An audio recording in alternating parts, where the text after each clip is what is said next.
창세기 49장 19절에 있는 말씀입니다. 제가 받들어서 읽겠습니다. 갓은 군대의 박격을 받으나 도리어 그들을 추격하리로다.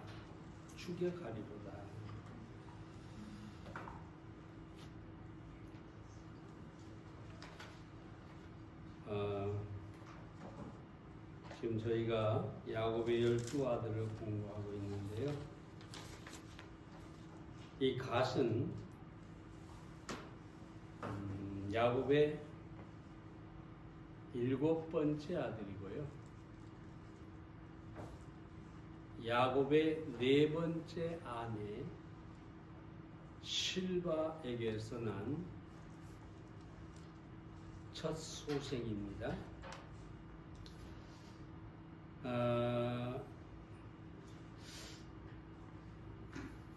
여인들의 이 질투, 특별히 옛날처럼 번처가 있고 첩이 있고 뭐 이런 경우에 그 질투는 대단했던 것 같아요. 이 라헬이 그 언니 레아가 자식을 낳는 것을 보면서 어떻게 하든지 자기도 자식을 갖고 싶었어요. 그래서 자기의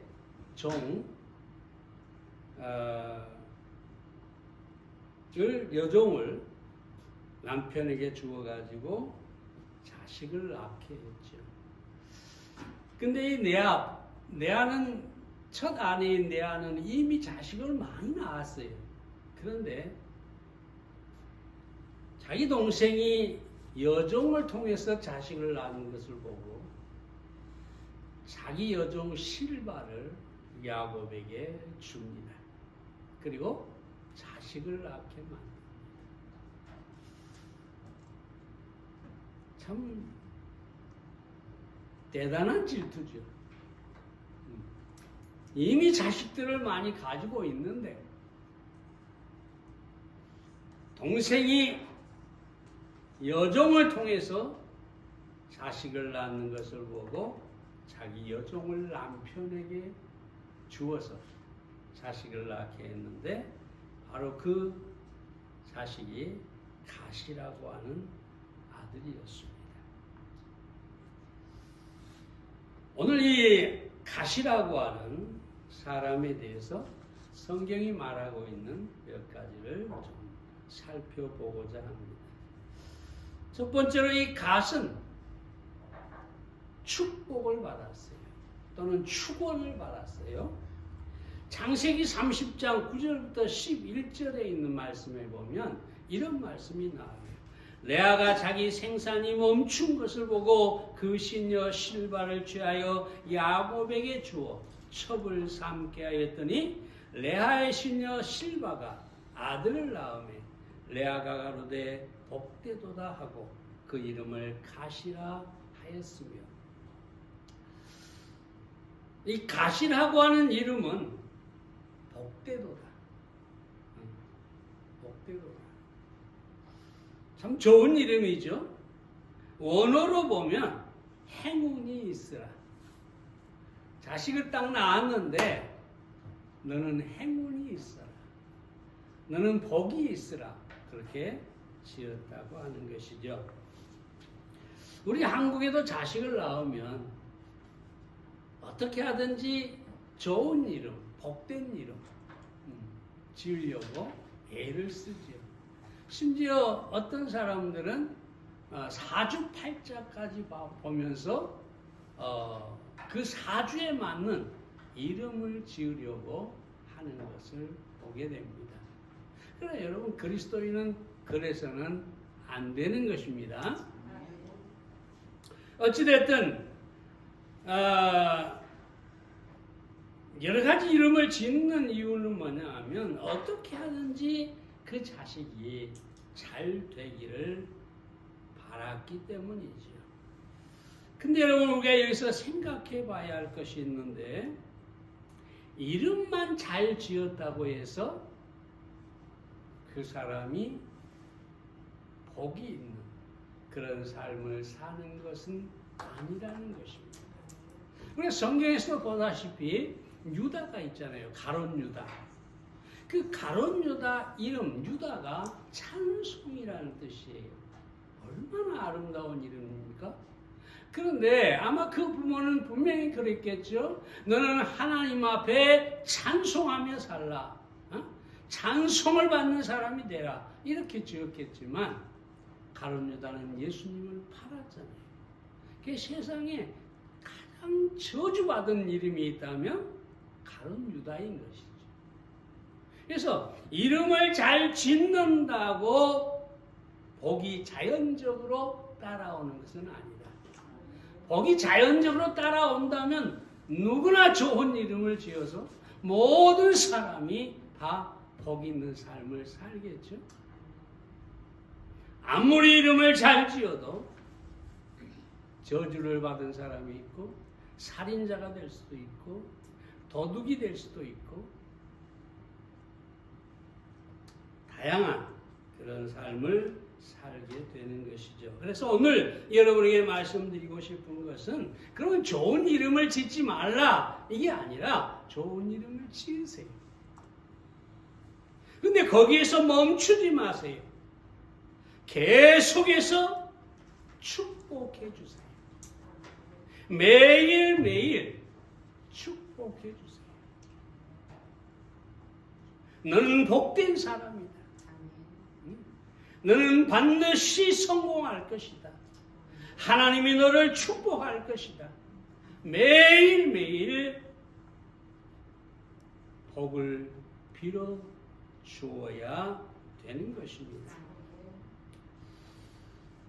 우리 대한민국 사람들은 가만히 보면 이름은 잘 지어요.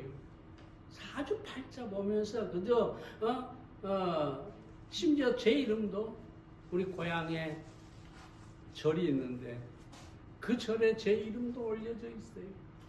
네, 왜? 우리 부모님이 나 잘 내라고. 언제가 말씀드렸지만 나는 항상 사주를 보면 3층짜리 집을 짓고 집 위에서 큰 칼을 차고 장군으로 있는 그런 팔자라고 있어요. 그래서 그런지 몰라도 우리 교회가 이 교회에 오기 전에 늘 3층에서만 목회를 했어요. 웃자고 하는 얘기입니다.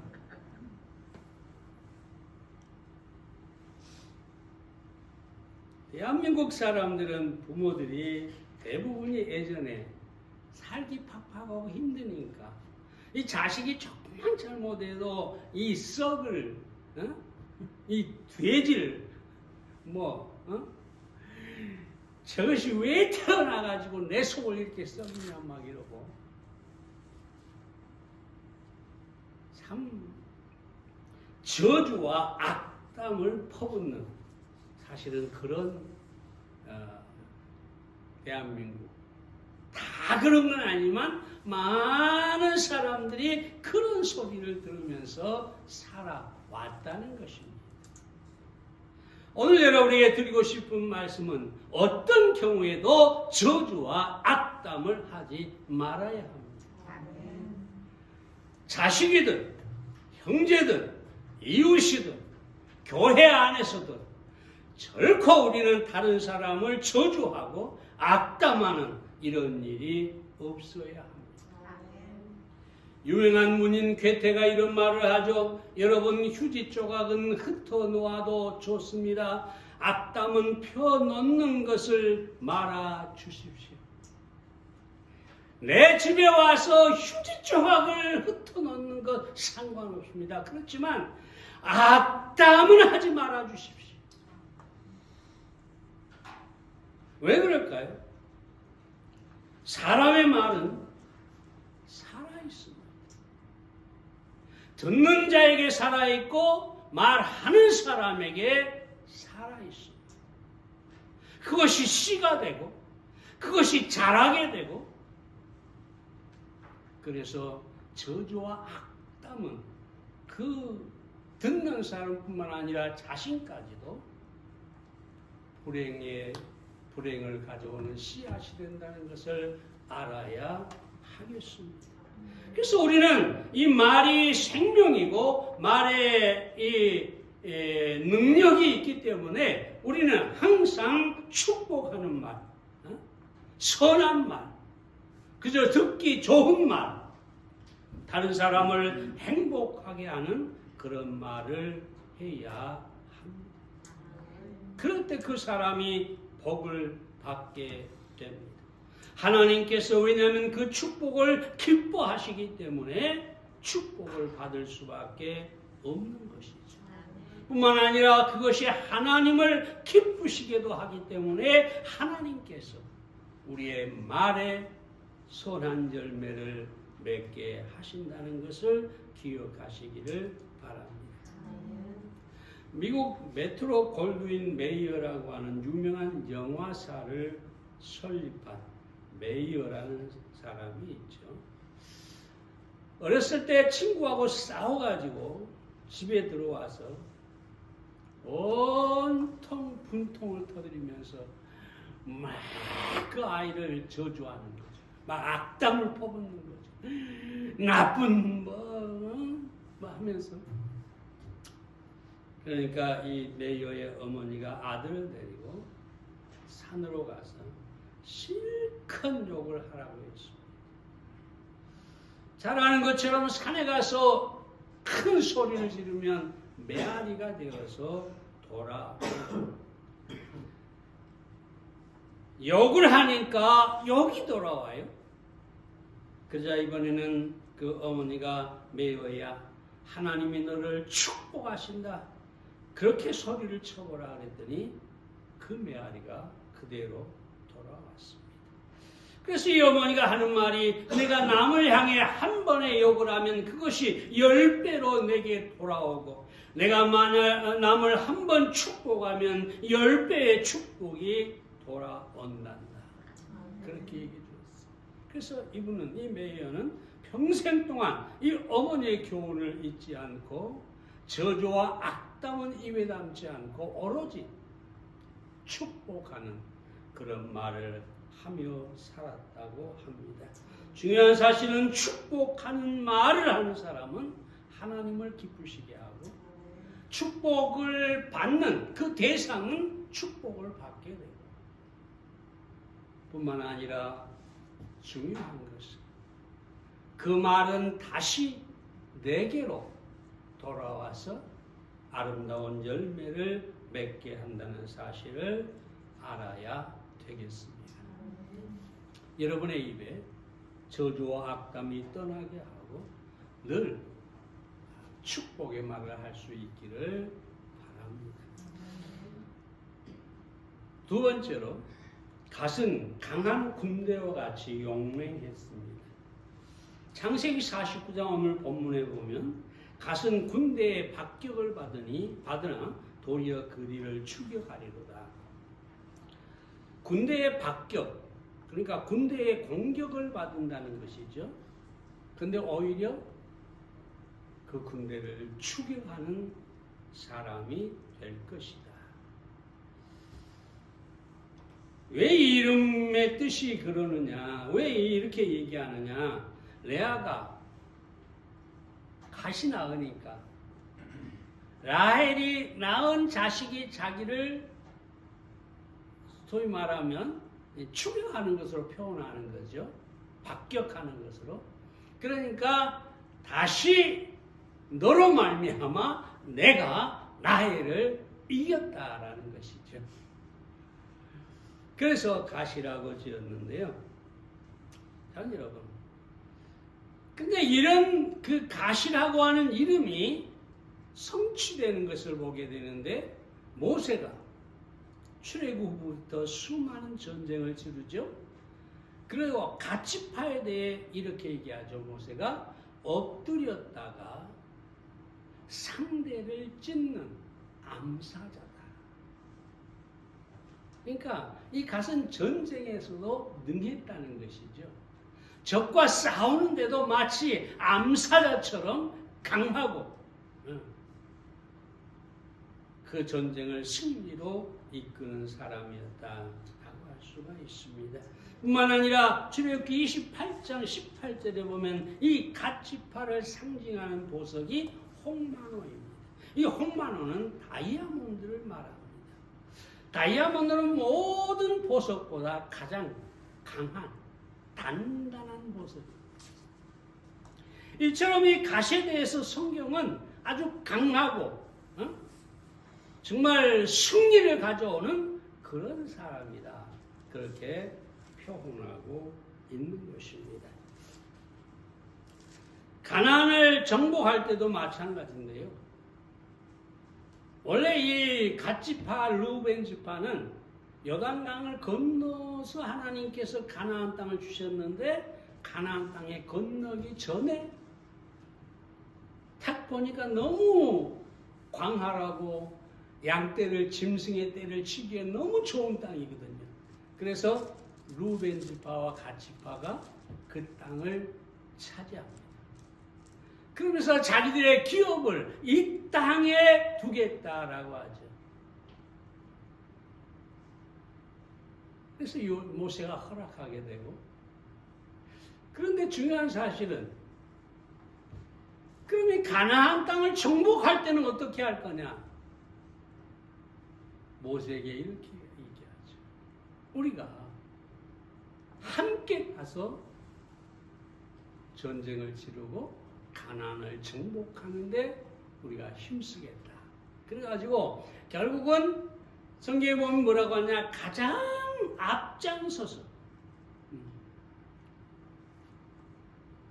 민수기 32장 1절에 보면 가장 앞장서서 요단을 건너가서 가나안 땅을 정복하는 이런 일에 큰 역할을 하는 것을 우리가 보게 됩니다. 자, 여러분,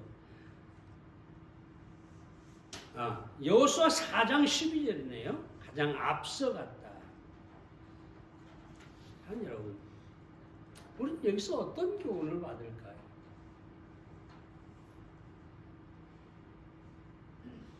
갓은 군대, 암사자, 다이아몬드 같은 이런 강한 지파였습니다.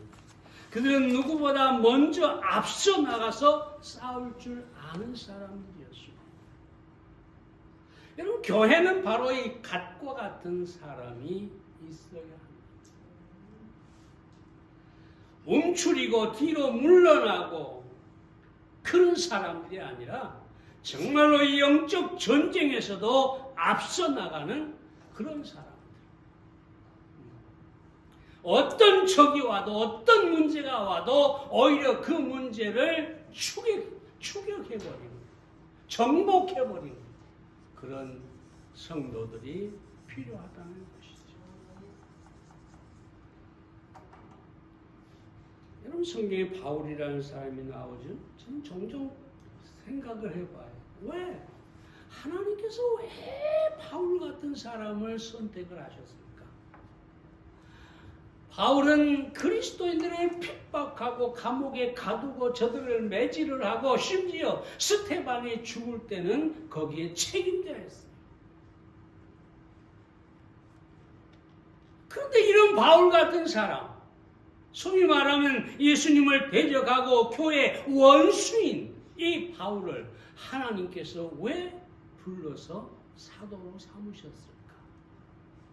착해서 그랬을까요? 물론 바울은 착했겠죠. 어찌됐든 재능이 많아서 그랬을까요? 물론 바울은 재능도 많았어요. 유대인의 율법뿐만 아니라 로마의 법에도 강했고 그는 헬라의 철학도 해박한 지식을 가졌어요. 대단한 사람이죠. 근데 여러분, 하나님께서 이 바울을 왜 불러서 사도로 삼으셨느냐? 가장 중요한 한 가지가 뭐냐면 그의 열심입니다. 그의 기질입니다. 그리스도인들을 핍박하는 모습을 보면서 심지어 다메섹까지 가서 사람들을 잡아다가 감옥에 가두기 위해서 그 열심을 내고 그 기질적으로 아주 강한 그런 모습을 보시고, 여러분, 초대교회, 교회가 시작될 때 어떤 사람이 필요하냐 하나님이 보시고 그 바울을 선택하신 것이죠. 네가 필요하다. 너같이 강하고 뭐랄까요, 끝까지 추적해가고 포기할 줄 모르고 열심을 내는 바로 네가 나에게 필요하다. 네가 교회에 필요하다. 그래서 하나님께서 이 바울을 부르셔서 세우신 것입니다. 아니요.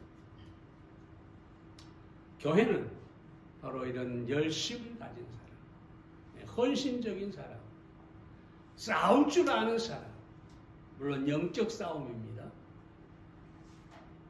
문제를 만났을 때 그냥 포기하는 사람이 아니라 그것을 오히려 정복해버리는 사람, 이런 사람이 교회에 필요한 것입니다.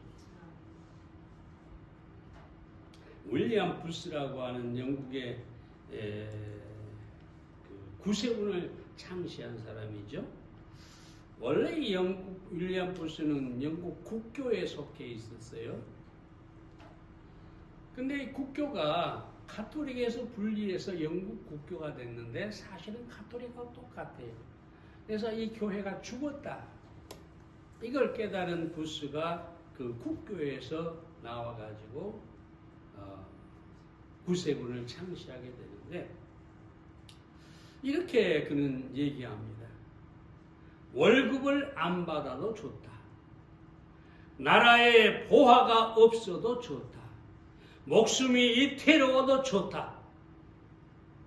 그러니까 내가 영국 국교에서 월급을 받고 영국 국교의 보호를 받고 영국 국교에서 내가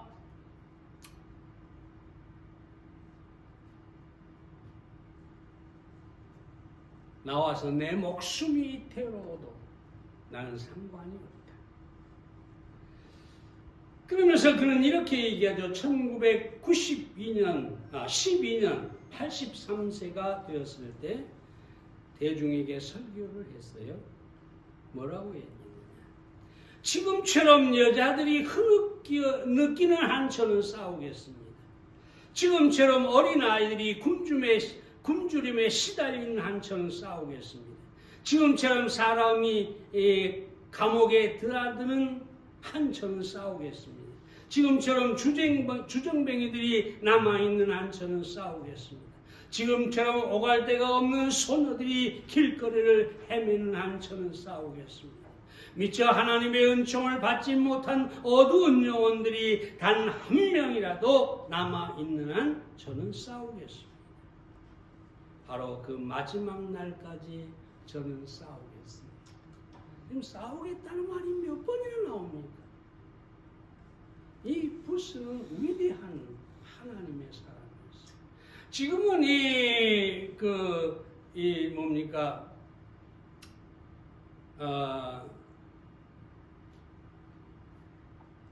사람들이 이 구세군을 그냥 구제를 하는 그런 어떤 단체로 봐요.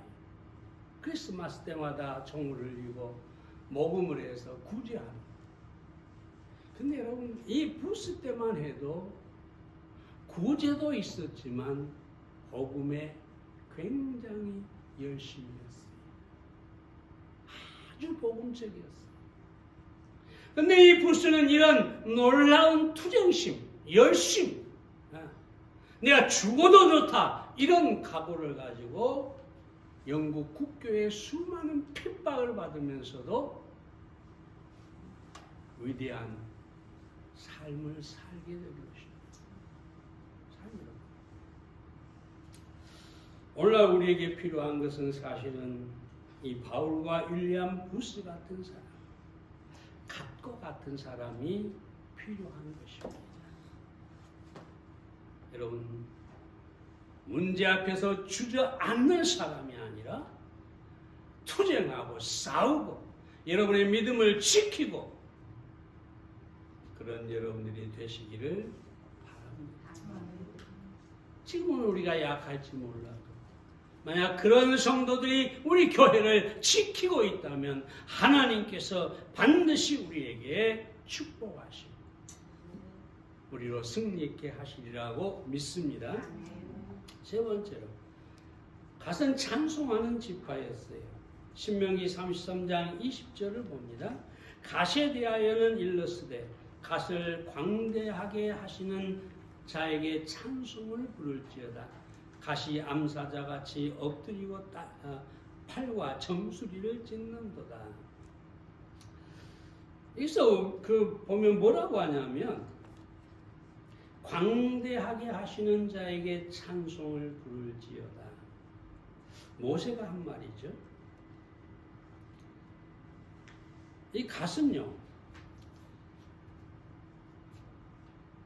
가나안 땅 서쪽이 아니라 요단강 동쪽에서 기업을 얻었다고 말씀을 드렸어요. 근데 지도를 보면 12지파 중에 가장 광대한 토지를 확보했어요. 가장 큰 땅을 차지했다는 거죠. 그래서 이게 광대하다 그럽니다. 그러면서 이 모세가 하는 말이 뭐냐? 너희가 그런 광대한 땅을 받았으니 그 땅을 주신 하나님을 찬송하라. 그 광대한 땅에 만족하지 마라 이거죠. 그것을 주신 하나님을 잊지 마라. 그러면서 그 하나님을 찬송하라고 하는 것을 우리가 보게 됩니다. 사람들의 문제는 뭐냐? 하나님 앞에 복을 구하고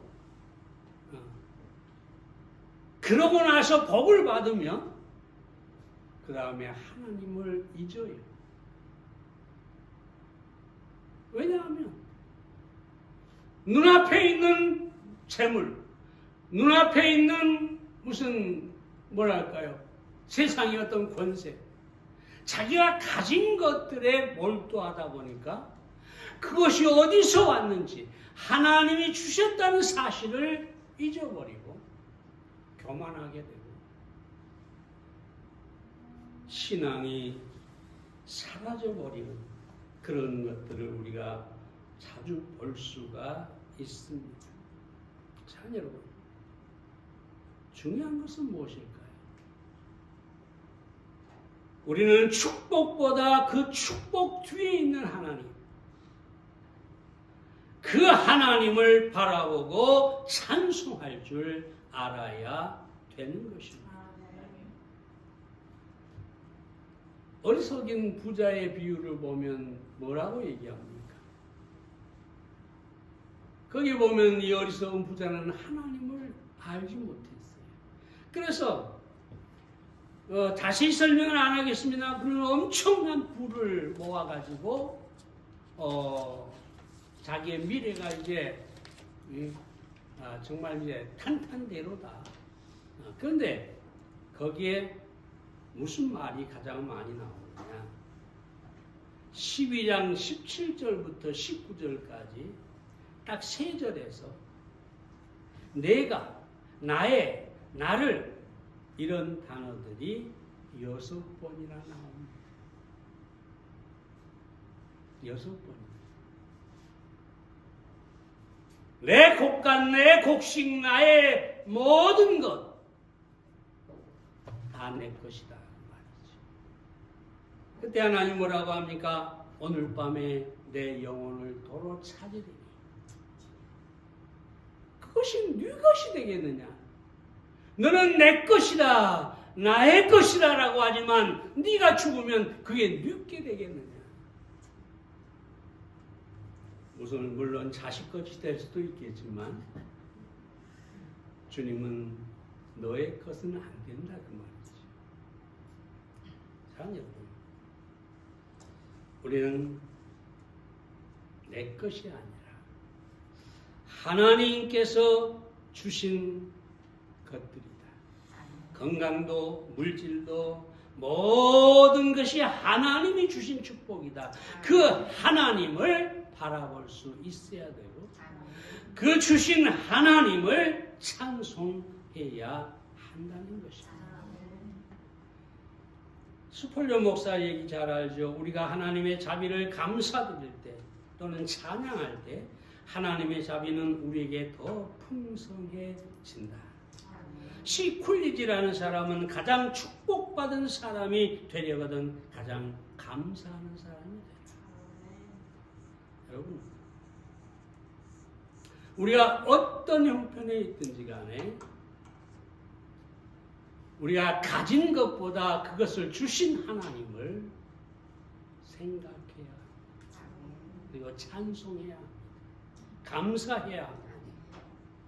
그러니 여러분, 그러면 하나님께서 우리가 가진 축복을 보장해 주실 뿐만 아니라 더 큰 축복을 우리를 위해 예비하시고 우리에게 허락해 주실 것입니다. 그러나 감사를 잊어버리는 사람은 그 축복을 결코 보장받지 못할 것입니다. 하나님께서 흐트러버리면 한순간에도 모든 것이 사라질 겁니다. 그러나 하나님이 보장하시면 그건 안전하죠. 하나님을 찬양하고 감사하는 사람에게 어찌 하나님께서 우리의 미래를 축복하지 않겠습니까? 그러므로 가처럼 나를 광대하게 하시고 나를 이렇게 축복 속에 살게 하신 하나님께 찬양하고 감사드리는 여러분이 되시기를 바랍니다.